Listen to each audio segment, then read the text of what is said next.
साझे सिपिहाना रही तू जागल विश करेला मन बाबे पागल साझे सिपिहाना रही तू जागल विश करेला मन बाबे पागल हो 12 बजे होई मुलाकात बात सुनबा क्लियर 12 बजे होई मुलाकात बात सुनबा क्लियर 31 दिसंबर के रात जान बोलब हैप्पी न्यू ईयर 31 दिसंबर के रात जान बोलब हैप्पी न्यू ईयर 31 दिसंबर के रात जान बोलब हैप्पी न्यू ईयर जान बोलब happy new year. DJ Santosh Raj hitech जान बोलब happy new year. Rampur Khajuria बाजार मोतिहारी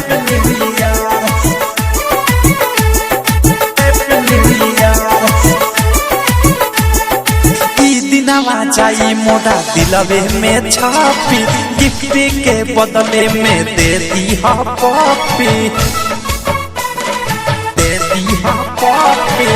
दिनवा जाई मोरा दिलवे में छापी गिफ्ट के बदले में दे दी पॉपी चुपके से आ जाई हम मिले अकेला महाबत के वादी पर जब हम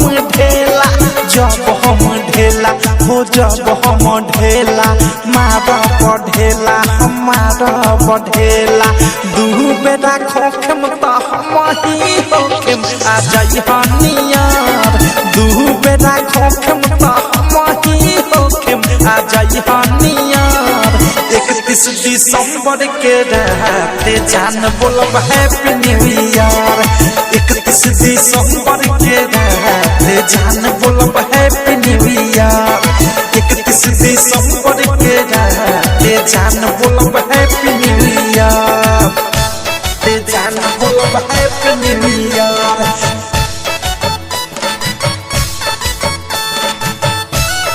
जान बोलब happy new year. DJ mixing के लिए संपर्क करें मोबाइल नंबर 62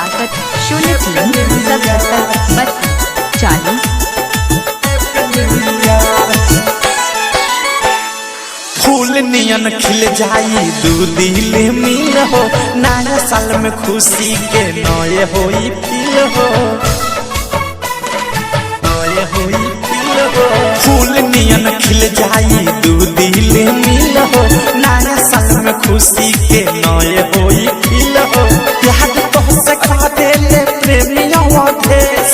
असही बीती सारा दिन रमेश सारा दिन रमेश सारा दिन रमेश प्यार का होला जाने ले बिकी विशाल दियार